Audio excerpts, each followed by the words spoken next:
What happens when one of Africa's most radical politicians goes global literally overnight?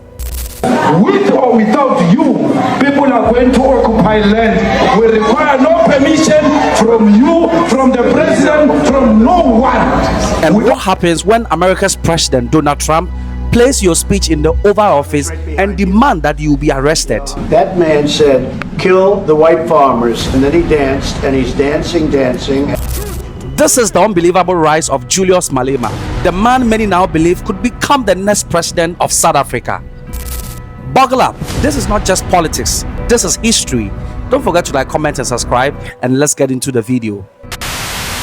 Guys, if you've enjoyed this video so far, please do me a huge favour and hit the like button and subscribe. These videos take quite a long time to make, so if you could help me out, I'll love you forever. Thank you all for your support. Now let's get back to this crazy story. It all started when Donald Trump invited Cyril Ramaphosa to the Oval Office in America. And in the interview, ambushed Ramaphosa with a clip of Julius Malema talking about Africa's land crisis. And just put this on, it's right behind you.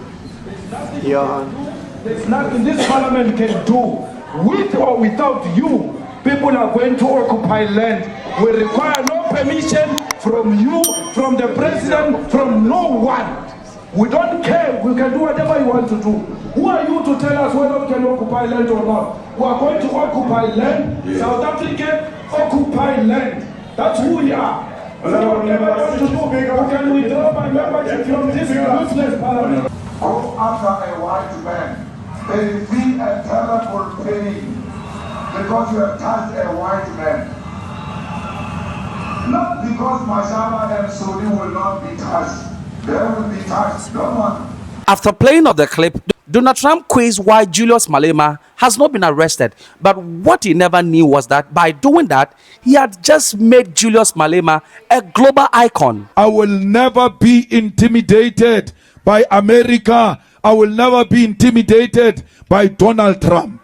They were speaking about me in that meeting at White House.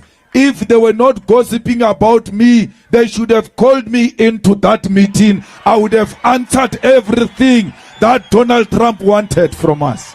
If they are not scared of me, call me into that meeting. That nonsense that Trump did in America, he will never do that nonsense in my presence, because I will confront him here and there with the facts.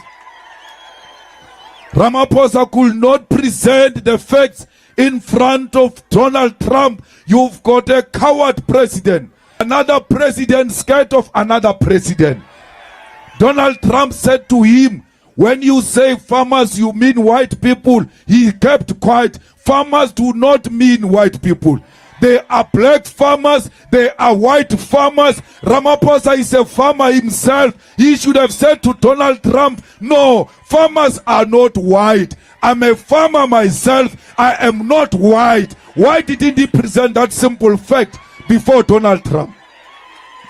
Why didn't he say, there are so many people killed in South Africa, and majority of them are blacks. There is no white genocide in South Africa. We don't have mass graves of white people in South Africa. Hey Ramaphosa, why are you not arresting this Julius Malema? Why is this Julius Malema not in jail? He can't respond with a simple fact. He failed to defend the Constitutional Court. By failing to defend the Constitutional Court, it means he failed to protect the Constitution. And when you fail to protect the Constitution as a president of the country, you have failed in your primary duty. Within hours, the video went viral on TikTok, Instagram, Twitter, Facebook, not just in Africa, but worldwide. Hashtags like Malema Truth, Land Justice, and Africa Speaks trended for days. Back home in South Africa, Malema's popularity skyrocketed, with people seeing him as a man who speaks truth to power. whether it was the ANC, big corporations, or the world at large. Young people, especially the unemployed and unrepresented, saw Malema as not just a politician, as a revolutionary voice. Back in South Africa, Julius Malema has a lot of speeches which has created wild allegation and believed to have incited people. Even in parliament, he's been sacked multiple times. Honorable Malema, will you please withdraw the remarks that Honorable Ramaphosa was engaged in the conspiracy to commit murder and that he is a murderer? Cyril is a murderer, and Cyril participated in the conspiracy to murder workers. Are you going to withdraw, Honorable Malema? Cyril Ramaphosa is a murderer and participated in the conspiracy to kill the workers in So Marikana. you are not prepared to withdraw? You can take me to jail for that. Cyril has got blood of innocent Honorable people. Malema, thank you very much. Honorable, I will never apologize to Cyril. Cyril must rot in jail. He's a murderer. He killed our Honorable people. Malema, I And if you are asked going to use this parliament to Honorable protect murderers, Malema. I'm not going to agree to that. So why do you switch off my mic? Listening to you also. You don't want Honorable to listen Malema, to will me. you please leave the house? I'm not leaving. Will you please I'm not leave leaving. the house? I'm not leaving. All those people to come and remove me. Honorable Malema, Those bouncers you have I'm not hired there. to come and kill us here. In the same way you kill Honorable people in Malema. Marikana. Call them. will I'm you not going please- anywhere. Will you please I'm not leave going the- anywhere. I'm not leaving.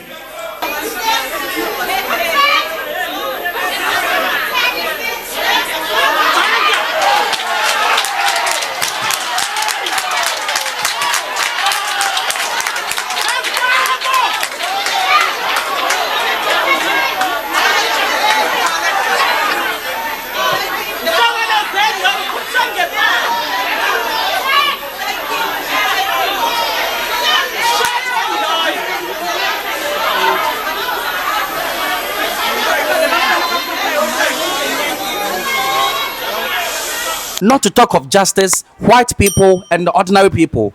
We've been here for 5 years. She never aided in this court.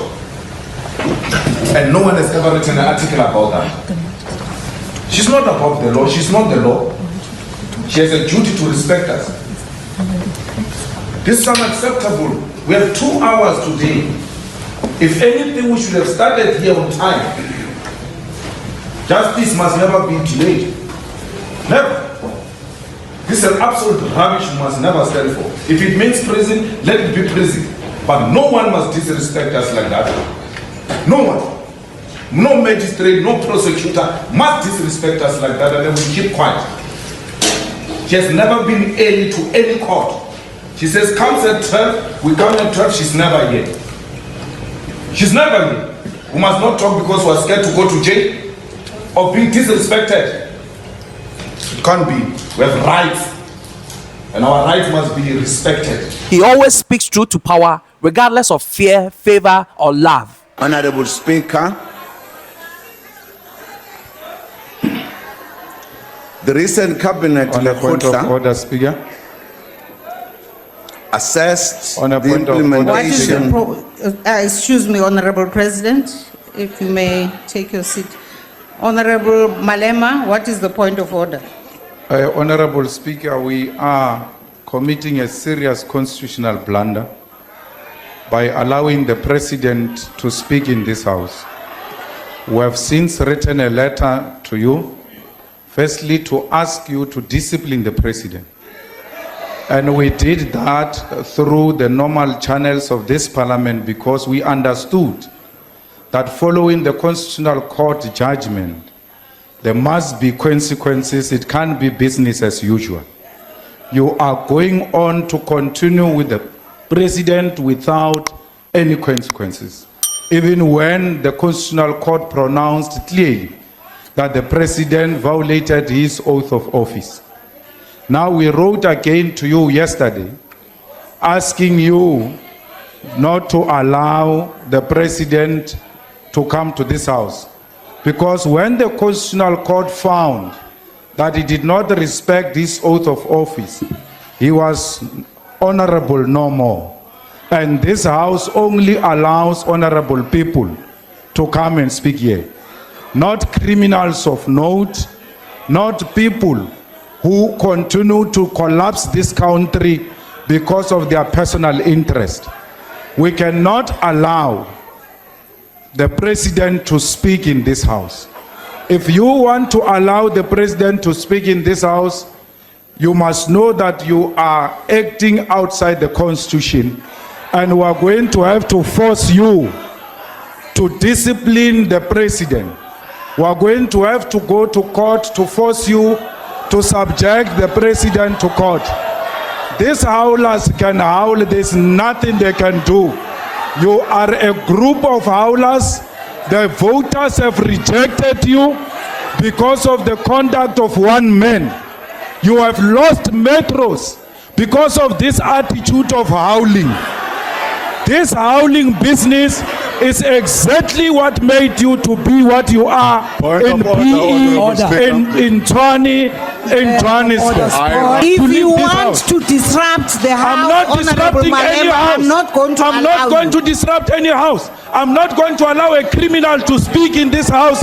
Julius Malema is the founder and leader of the Economic Freedom Fighters, EFF, known for its red berets and military style outfits worn by its members. Malema was originally a member of the ANC party, but was later expelled for bringing the party into disrepute. The following year, he founded the Economic Freedom Fighters Party, Communist Party, and in 2024, was voted into the National Assembly, winning 25 solid seats in the Assembly. In the 2024 national elections, the Economic Freedom Fighters secured just under 10% of the national vote. But now, after the Trump incident, polls suggest that in the next elections, Julius Malema and the Economic Freedom Party can likely get more than 25% of the national vote. Analysts now say that Malema has a real chance of either becoming a president or a deputy president, especially in a coalition government. And it's no longer a fantasy.